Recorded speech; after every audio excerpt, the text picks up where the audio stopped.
Selamat pagi anak-anak. Hari ini kita akan belajar geografi bersama Ibu Adventina Situmorang. Nah, kali ini kita akan membahas tentang hidrologi. Apa itu kira-kira hidrologi?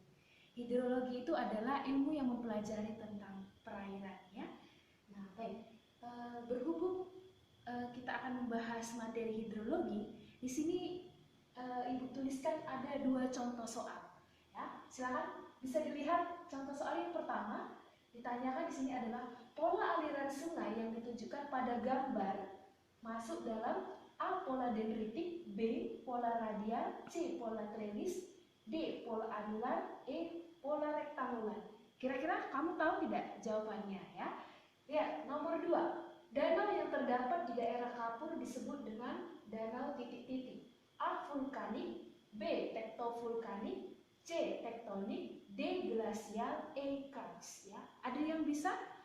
Oke, baik. Kalau begitu, kalau kamu belum bisa, maka perhatikan penjelasan Ibu yang selanjutnya supaya kamu bisa menjawab 2 contoh soal yang ada di papan tulis. Kali ini kita akan belajar materi geografi yaitu dinamika hidrosfer, ya. Anak-anak, apa itu hidrosfer? Hidrosfer itu adalah lapisan air atau seluruh bagian permukaan bumi yang diisi oleh air. Kira-kira apa saja bagian dari perairan itu nantinya anak-anak? Nanti dia meliputi laut, ada sungai, ada danau, rawa-rawa, dan air tanah. Jadi anak-anakku, mana lebih luas? Perairankah atau daratan? Ya, baik. Jadi yang paling luas itu adalah perairan. Perairan itu 70%, sementara daratan hanya 30%. Perairan itu luasnya 320.000 km kubik, sementara daratan hanya 60.000 km kubik. Kali ini yang kita bahas adalah perairan. Oke, di sini akan Ibu tampilkan ada 3 bagian, yaitu laut, kemudian di sini sungai, kemudian ini adalah danau. Warna yang lebih tua ini adalah laut, kemudian yang warna kuning adalah sungai, dan yang terakhir yang warna biru ini adalah danau. Oke, baik anak-anak, ada berbagai macam warna air laut. Kalau nanti dia warna biru, ya, itu karena ada pemantulan sinar matahari. Kemudian di sini Ibu buat di sini warnanya kuning. Kuning itu karena ada lumpur yang berwarna kuning, ya. Adanya Laut Kuning itu di Cina. Kemudian yang ketiga itu ada warna merah, ya, karena ada alga merah. Kemudian hijau itu karena ada ganggang hijau. Kemudian warna hitam itu karena ada organisme laut, ya, yang berwarna hitam. Kemudian yang keenam berwarna putih itu karena ada es di kutub. Kemudian anak-anak, proses terjadinya air laut itu nanti terbagi menjadi 3. Ingat saja 3 kata TIR, transgresi, regresi, dan igresi, ya. Kita masuk yang pertama. Laut yang pertama adalah laut transgresi. Di mana laut transgresi ini itu karena adanya pencairan di es di kutub. Jadi contohnya anak-anak, ini adalah Pulau Jawa, ya. Pulau Jawa ini ketika terjadi laut transgresi itu, es di kutub mencair, kemudian air tadi menutupi seluruh daratan, ya, sehingga banyak daratan itu yang tenggelam. Maka biasanya laut transgresi ini nanti dia lautnya dangkal atau tidak dalam, ya. Contoh laut transgresi adalah Laut Jawa. Kemudian yang kedua adalah laut igresi. Laut igresi itu terjadi adanya karenanya pergeseran lempeng bumi. Maka terjadi patahan. Contohnya adalah Laut Sulawesi. Itu adalah laut yang dalam. Kemudian kita masuk yang ketiga, laut regresi. Itu adalah gabungan kedua yang telah Ibu sebutkan sebelumnya, karena adanya pencairan es di kutub dan juga adanya patahan. Contohnya adalah Laut Flores yang ada di Indonesia. Baik anak-anakku, sedikit lagi tentang laut. Laut itu nanti juga dibagi berdasarkan kedalamannya. Berdasarkan kedalamannya, sangat mudah kita menghafalnya, yaitu lidah nenek bau ah. Lidah adalah litoral, nenek adalah neritik, kemudian yang berikutnya bau adalah batiang, dan ahnya adalah abisal ya. Kalau litoral itu masih sekitaran pesisir pantai, ini ada pohon kelapa, kemudian masih di sini kita tempat-tempat bermain pasir ya, itulah laut litoral. Biasanya aktivitas masyarakat yang di situ apa kira-kira? Ya, contohnya adalah penambangan udang, kemudian ada lagi tempat rumput laut ya, dan sebagainya. Kemudian yang berikutnya, laut yang paling banyak ikannya. Nanti kalau ada soal di manakah ikan yang paling banyak berdasarkan kedalaman laut, maka jawabnya adalah laut neritik ya. Di situ kenapa ikan lebih banyak? Karena sinar matahari itu masih sampai di laut litoral ya, di mana kedalamannya 0 di neritik Mas Ibu ya, 0 sampai 200 meter. Kemudian yang ketiga batial, itu 200 sampai 1000 meter. Contoh ikan yang ada di situ adalah ikan paus yang masih bisa hidup sampai kedalaman 1000 meter. Kemudian yang berikutnya adalah laut abisal. Ini adalah laut yang paling dalam, di mana di situ nanti hewannya adalah hewan yang melata seperti gurita ya. Oke, di sini Ibu akan menjelaskan apa itu sungai ya. Pernah nggak kamu mandi di sungai? Samakah sungai dengan danau? Ya, pasti beda ya. Kalau sungai itu adalah cekungan permukaan bumi yang dialiri oleh air ya. Jadi sungai itu anak-anakku nanti dia terbagi menjadi 3. Ada sungai bagian hulu, kemudian ada sungai bagian tengah, dan ada bagian hilir. Kalau di bagian hulu biasanya sungainya itu dalam ya. Contohnya seperti yang Ibu gambarkan di sini. Bentuknya seperti V ini ya. Artinya dia lebih tajam ya. Kenapa dia lebih tajam seperti ini?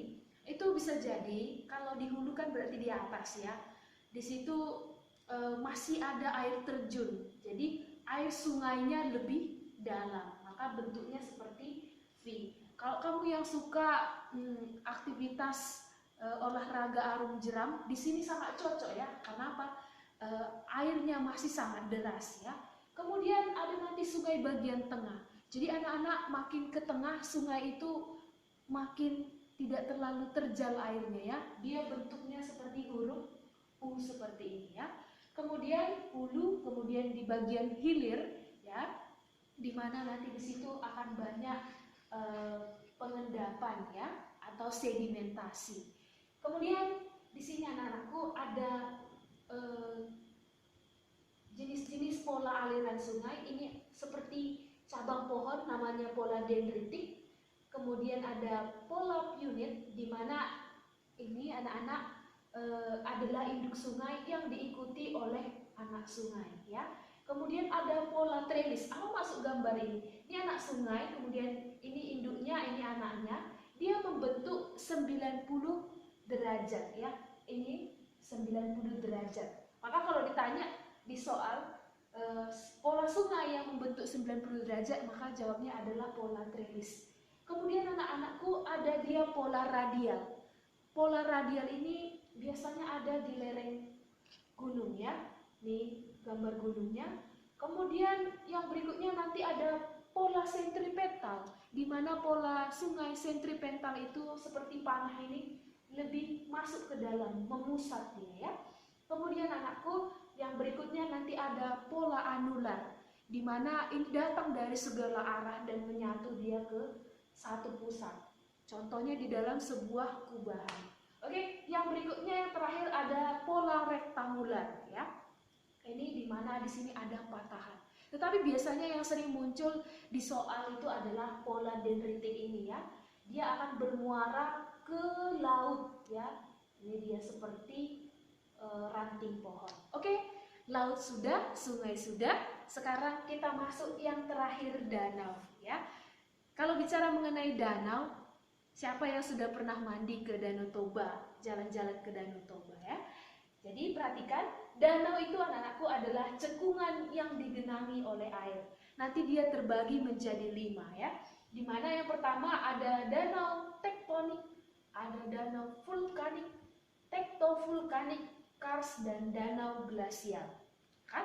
Kalau dia danau tektonik itu danau yang terjadi karena ada pergeseran lempeng ya. Maka karena ada gempa tektonik terjadilah danau tersebut. Kemudian danau vulkanik itu karena ada gunung yang meletus. Kemudian danau tektovulkanik gabungan dari pergeseran lempeng dengan juga danau karena ada letusan gunung Merapi. Kemudian danau kars ya, ini karena ada kapur ya. Kemudian danau glasial ini karena adanya es. Maka kalau ditanya danau Toba itu masuk danau apa? Vulkanik, tektonik, atau tektovulkanik? Ya, benar ya. Jadi jawabannya itu adalah danau tektovulkanik. Oke, baik anak-anak. Tadi sudah Ibu jelaskan, sekarang waktunya kita menjawab soalnya ya. Oke, perhatikan nomor 1. Pola aliran sungai yang ditunjukkan pada gambar adalah, ini gambarnya, tadi sudah Ibu jelaskan ya, polanya seperti ranting pohon. Maka jawabnya apa? A. Dendritik, B. Radial, trellis, anular, atau rektangular. Ya, jadi jawabnya adalah pola dendritik, ya kan? Kenapa kita tidak pilih radial? Kalau pola radial tadi apa Ibu bilang? Dia di sekitaran lereng gunung, itu tadi dia pola radial. Sementara pola trellis ya, dia itu ini anak sungai ya, anak sungai mengikuti induk sungai. Kemudian pola anular, kita tidak jawab D, itu karena pola anular itu berada di sekitaran dom atau kubahan ya. Oke, kemudian kalau dia pola rektangular anak-anak, dia itu karena ada patahan. Maka jawab yang paling tepat adalah pola dendritik. Gampang sekali ya. Oke, kita masuk yang kedua. Soal yang kedua, danau yang terdapat di daerah kapur disebut danau A. Vulkanik, B. Tektovulkanik, C. Tektonik, D. Glasial atau kars. Apa kira-kira, ada yang bisa? Ya. Iya, Ibu dengar suaranya, jadi benar sekali. Daerah kapur, maka jawabnya adalah kars ya. Kalau danau vulkanik itu danau yang terjadi karena letusan gunung api ya. Kemudian tektovulkanik gabungan patahan dan gunung api. Kemudian tektonik itu karena ada pergerakan lempeng ya atau patahan. Kemudian glasial itu adalah karena es. Maka kalau dia dikatakan di sini kapur, maka danau kars. Oke, baik anak-anak Ibu. Di hidrologi ada lagi yang sangat penting dan tidak boleh kamu lupakan, yaitu tentang siklus hidrologi. Ya, sini Ibu tuliskan siklus hidrologi.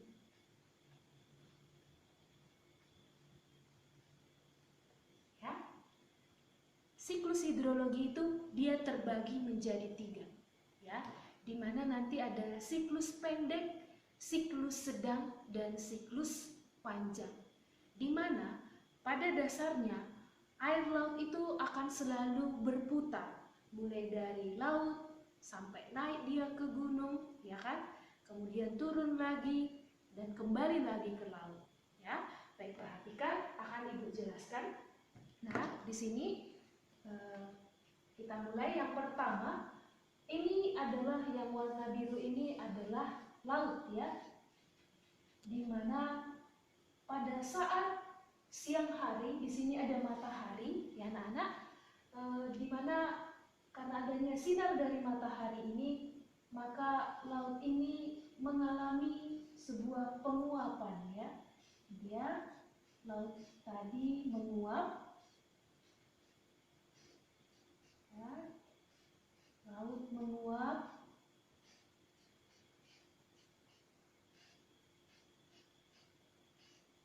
ya, sehingga nanti dia membentuk awan ya. Semua air laut yang ada di sini menguap itu dia nanti akan membentuk awan. Pada saat menguap ini yang dinamakan dengan evaporasi. Ya, penguapan air laut disebut dengan evaporasi. Dan kemudian di sini sudah ada gambar awan ya anak-anak. Ibu tuliskan namanya adalah awan ya. Awan ini nantinya lama kelamaan akan mengalami titik jenuh ya. Setelah awan ini mengalami titik jenuh, itu dinamakan dengan kondensasi. Ya. Maka awan tadi ini saat dia sudah kondensasi akan menunjukkan tanda-tanda bahwa hujan akan turun. Nah, ketika hujan turun, ya, hujan turun di laut, itulah anak-anakku yang dinamakan dengan siklus pendek. Ya, air laut menguap, naik, kemudian membentuk awan dan jatuh lagi di laut, itu yang dinamakan dengan siklus pendek. Kita lanjut yang kedua. Bagaimana itu anak-anak? Siklus sedang ya. Ketika awan ini tadi jatuh dan turunlah hujan mengenai daratan sampai dia ke arah pegunungan. Dari pegunungan air turun dan akhirnya kembali lagi dia ke laut ya. Maka itulah yang dinamakan dengan siklus sedang. Oke, bisa sampai di situ dipahami anak-anak? Mudah ya? Oke, kita lanjut yang berikutnya, itu nanti ketika hujan tadi turun di daerah bagian es ya. Ini pegunungan es, makanya Ibu buat warnanya putih ya. Dia udah dari pegunungan es sangat jauh air itu tadi melewati daratan, ke daratan sampai dia ke lautan. Ada juga yang sebahagian jatuh ya ke daerah daratan ini. Dia ini melalui celah-celah ya turun lagi. Itulah yang dinamakan dengan siklus panjang ya. Oke, di sini juga nanti ada penguapan oleh tumbuhan ya. Ini yang dinamakan dengan transpirasi ya. Oke, bisa ada beberapa yang harus kamu pahami. Yang pertama evaporasi, kemudian ada kondensasi, transpirasi, kemudian nanti ini air lagi kembali lagi ya. Itu yang dinamakan dengan ya, ketika air ini masuk ke dalam tanah itu namanya adalah presipitasi ya. Jadi sudah jelas ya anak-anak bagaimana itu siklus pendek, siklus sedang, dan siklus panjang. Oke, bisa dipahami ya? Sekian dulu pelajaran dari Ibu. Tugas kamu adalah menuliskan ya bagaimana proses terjadinya siklus pendek, siklus sedang, dan siklus panjang. Sekian dulu penjelasan dari Ibu. Bila nanti ada yang mau bertanya, boleh silahkan bertanya. Sekian dan terima kasih.